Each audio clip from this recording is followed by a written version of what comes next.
पहले आप सब ये वीडियो देखिए, उसके बाद मैं वीडियो के बारे में बताऊंगी लोगों की मानसिकता कैसी है आज के ज़माने में। शादी मुबारक हो।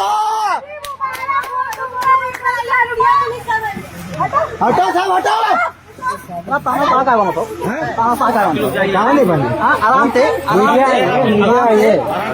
आराम से कर रहे। तुम शादी कैसे कर सकते हो? हमारा तलाक हुआ है, तुम सबके सामने बोलो हमारा तलाक चल रहा है ना। फाइल भी नहीं हुई है, नहीं हुआ है। कागज दिखाओ, मैं डॉक्यूमेंट और उसके बाद पूरा धूमधाम से हमारा 8/12/2022 को हमारी शादी हुई है।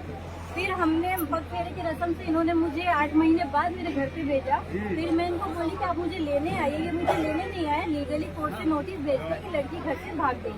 उसके बाद से हमारा कोर्ट में सर जो भी चल रहा है कार्यक्रम, उसके बाद मैं इनको बोली कि आप मुझे ले जाइए वापस। ये मुझे वापस लेने नहीं गए और यहाँ पे वो दूसरी शादी कर रहे हैं।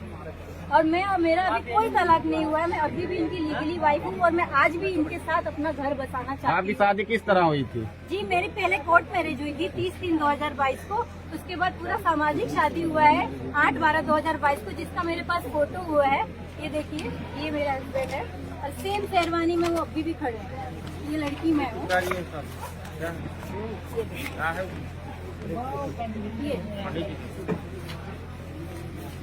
मेरा कोर्ट मैरिज का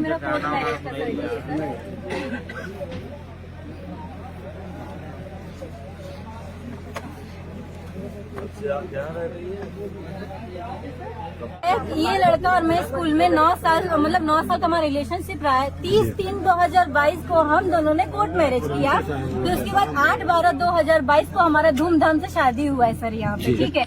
उसके बाद हमारा जो घर में, मैं इनको बोली कि आप मुझे घर से ले जाइए जब पग फेरे के रस्म के लिए आते हैं, पर ये आदमी मुझे लेने नहीं आए और कोर्ट में लीगली नोटिस भेजते हैं कि तुम लड़की घर से भाग गई है, सारा गहना लेकर भाग गई है। हमारा केस अभी कोर्ट में चल रहा है, तब तक ये दूसरी शादी करने पहुंचा है। हमारा ना तो कोई। कहाँ से आई हैं आप? जी मैं गुजरात से आई हूँ, अंकलेश्वर से आई हूँ। चाहती क्या है आप? जी मैं ये चाहती हूँ मेरे पति की दूसरी शादी ना हो, मेरे पति सिर्फ मेरे साथ रहे। ठीक है, आपने प्रार्थना पत्र देख लिया आप लोगों ने। अब आपको मैटर समझ में आ गया क्या मैटर है। अब आपको हम कुछ कमेंट दिखाते हैं दल्लों की। ये कह रहे हैं मामला कोर्ट में चल रहा होगा, कोर्ट में पति के खिलाफ बहुत सारी धाराएं लगवाई होंगी। यह औरत अभी तो दूसरी टाइम शादी के टाइम पर एंट्री की है, ऐसी औरतों के साथ ऐसा होगा।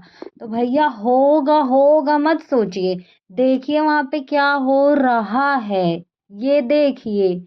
और आप बता रहे हैं ऐसी औरतों के साथ ऐसा होना चाहिए, तो उस औरत के साथ क्या हुआ? उनको देखिए जो दूल्हे का सेहरा बांध के बैठे हुए थे और एक जिंदगी खराब करने जा रहे थे, उनका क्या हुआ?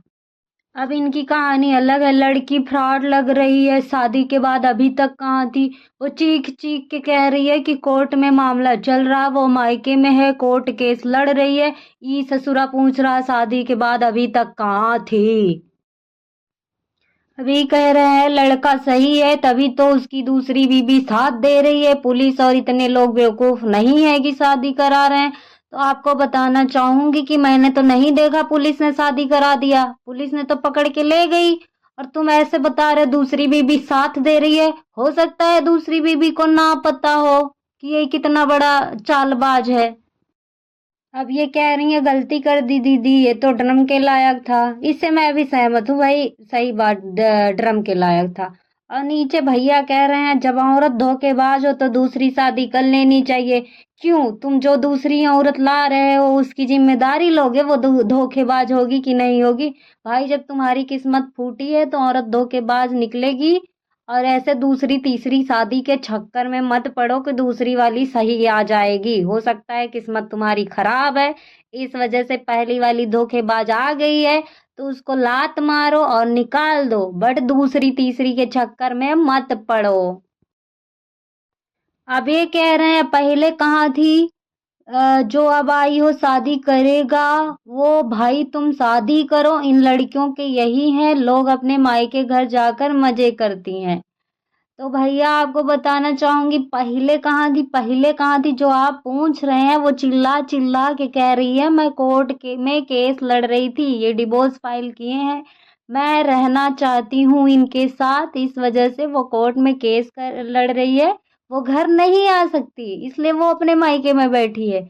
वो रही बात अलग। और तुम जैसे लोग ही इसके दूल्हे को सलाह दिए हो, भाई तुम शादी करो। अब भाई ने शादी कर लिया, अब तुम्हारे तो मजे हैं, तुम कमेंट में भौंक के चले जाओगे। अब भाई जेल काटे, भाई के ऊपर अलग एक मुकदमा।